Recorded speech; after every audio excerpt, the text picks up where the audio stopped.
Hello મિત્રો તથા મારા વડીલો, દેશી ઢોલ નામની આ યુટ્યુબ ચેનલમાં હું આપ સૌનું સ્વાગત કરું છું। તો આજે આપણે ધાર્મિક વાત કરશું અનંત ચૌદસની। તો મિત્રો, આ વ્રત ભાદરવા સુદ ચૌદસના દિવસે આવે છે। આ વ્રતના આરાધ્ય દેવ ભગવાન વિષ્ણુ છે। વ્રત કરનારે સવારે નાહી ધોઈને બાજોટ કે પાટલા પર કેળના પાન બાંધી મંડપ તૈયાર કરવો, તેમાં નદીના પવિત્ર જળથી ભરેલા તાંબાના ઘડાનું સ્થાપન કરવું। આ ઘડા પર દુર્વાના બનાવેલ શેષ નાગ મૂકી તેમની પૂજા કરવી। રેશમી દોરામાં સોનાના તારથી ગૂંથી તેની 14 ગાંઠો વાળી તે દોરાને હાથમાં બાંધવો। આમ આ વ્રત 14 વર્ષ સુધી કરવું। બ્રાહ્મણોને જમાડવા અને યથાશક્તિ દાન દક્ષિણા આપવી। ધારેસણા નામે એક ગામ હતું। તેમાં એક બ્રાહ્મણ બ્રાહ્મણી રહેતા હતા। બ્રાહ્મણનું નામ માધવ હતું અને બ્રાહ્મણીનું નામ ચંપા હતું। તેમને લીલા નામે એક પુત્રી હતી। પુત્રીને નાનપણમાં એકલી મૂકીને તેની માં ચંપા સ્વર્ગ સિધાવી ગઈ। એ છોકરીના બાપ માધવે ફરી લગ્ન કર્યા। એની નવી પત્નીનું નામ કર્કશા હતું। સ્વભાવે પણ તે કર્કશા જ હતી।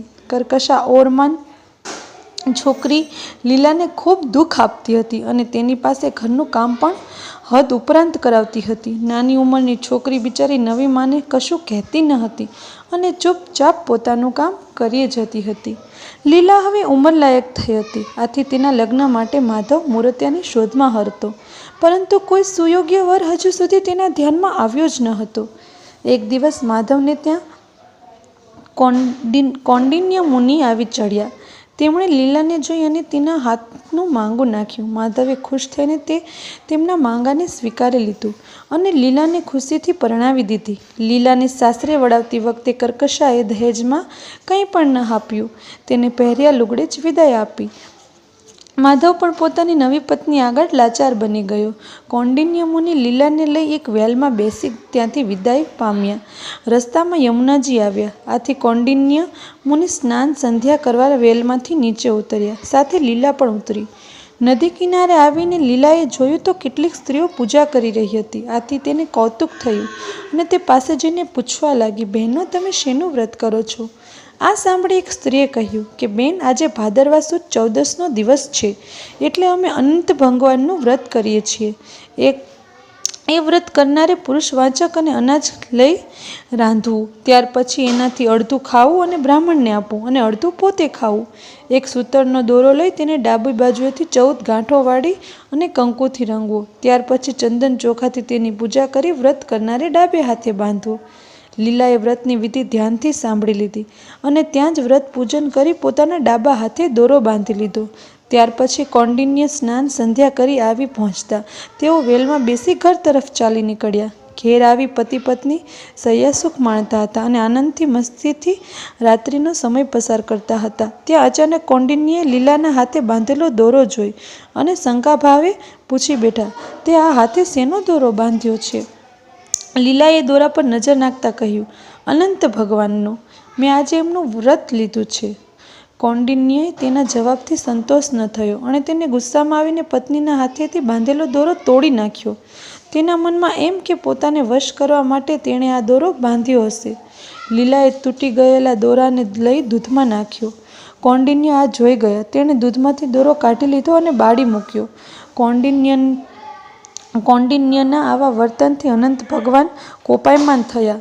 થોડા જ વખતમાં તેમના ઘરમાં સુખ શાંતિ અને સમૃદ્ધિ છીનવાઈ ગયા। તેઓ દુઃખી થઈ ગયા।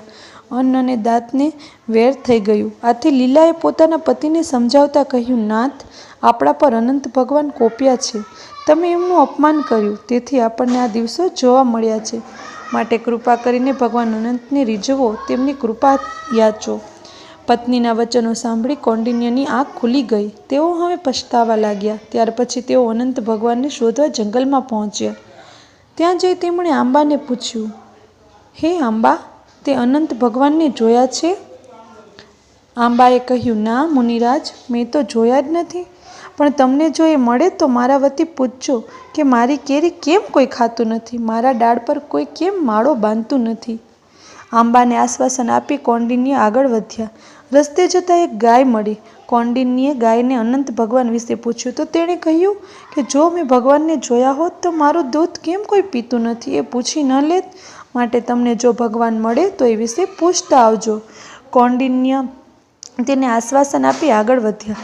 આગળ ચાલતા તેમને એક બળદ મળ્યો. તેને અનંત ભગવાન વિશે પૂછવા લાગ્યું, પણ યોગ્ય જવાબ મળ્યો નહીં. આથી તે આગળ વધ્યા. રસ્તે જતા 2 તળાવ આવ્યા. તળાવને પણ પૂછ્યું, પણ ત્યાંથી પણ કંઈ જવાબ ન મળ્યો. આગળ જતા ગધેડા અને હાથી મળ્યા. તેમને પણ અનંત ભગવાન વિશે પૂછતા સરખો જવાબ ન મળ્યો.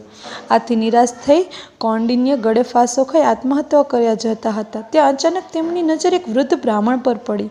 એ બ્રાહ્મણે તેને આત્મહત્યાનું કારણ પૂછ્યું. એટલે કૌંડિન્યે તેના જવાબમાં કહ્યું, મારે અનંત ભગવાનના દર્શન કરવા છે, પણ મને ક્યાંય મળતા નથી. આ સાંભળી વૃદ્ધ બ્રાહ્મણે કહ્યું, તારે અનંત ભગવાનના દર્શન કરવા છે ને? ચાલ, હું તને દર્શન કરાવું. એમ કહી તે કૌંડિન્યને લઈને એક ગુફા પાસે આવી પહોંચ્યા. ત્યાં જઈ વૃદ્ધ બ્રાહ્મણે કહ્યું, અંદર જા, તને ભગવાનના દર્શન થઈ જશે. ગુફામાં જઈને જોયું તો સ્વયં અનંત ભગવાનને જોઈ કૌંડિન્ય તેમના પગમાં પડી અને કરગરવા લાગ્યા. ભગવાને તેની આદરતા જોઈ તેના માથે હાથ મૂકી આશીર્વાદ આપતા કહ્યું, વત્સ, તું હવે ઘેર જા અને મારું વ્રત કરજે, જેથી તને સુખ પ્રાપ્ત થશે અને અંતકાળે સ્વર્ગ મળશે. કૌંડિન્યે રાજી થઈને વ્રત કરવાનું માથે લીધું. ત્યાર પછી તેણે આંબા, ગાય, બળદ, તળાવ, ગધેડો, હાથી અને વૃદ્ધ બ્રાહ્મણ વિશે પૂછ્યું. તેના જવાબમાં અનંત ભગવાને હસીને કહ્યું, વત્સ, આંબો ગયા ભવમાં ખૂબ વિદ્વાન બ્રાહ્મણ હતો, પણ તે કોઈને વિદ્યા આપી ન હતી. આથી તેનું ફળ કોઈ ચાખતું નથી કે તેના પર કોઈ માળો બાંધતું નથી. ગાય પૃથ્વી હતી, બળદ ધર્મ હતો, તળાવો પૂર્વજન્મમાં બ્રાહ્મણીઓ હતા. તેમણે ક્યારેય કોઈને દાન ન કર્યું. આથી તેમના કિનારે આવતા પક્ષીઓ તેમના પાણી પીતા નથી. ગધેડો ક્રોધી હતો અને અભિમાની હતો. છેલ્લે તેને જ વૃદ્ધ બ્રાહ્મણ મળ્યો. તે હું પોતે હતો. આમ કહી અનંત ભગવાન અંદર ધ્યાન થઈ ગયા. ત્યાર પછી કૌંડિન્ય અનંત ભગવાનનું નામ રટતા રટતા ઘેર આવ્યા અને પત્ની સહિત અનંત ભગવાનનું વ્રત કરવા લાગ્યા. તેમના વ્રતના પ્રભાવને લીધે તેમને ત્યાં ફરી પાછી સુખ, શાંતિ અને સમૃદ્ધિ આવી. કૌંડિન્યની પત્ની લીલાને પેટે સરસ મજાનો પુત્ર અવતર્યો. હે અનંત ભગવાન, જેમ તમે કૌંડિન્ય મુનિ અને તેમની પત્ની લીલાને ફળ્યા, તેવા હર કોઈ આ વ્રત કરનાર તથા કથા વાંચનાર અને સાંભળનારને ફળજો. જો તમને મારી આ ધાર્મિક વાત ગમી હોય તો મારી ચેનલને લાઈક અને સબસ્ક્રાઈબ જરૂરથી કરશો. આભાર.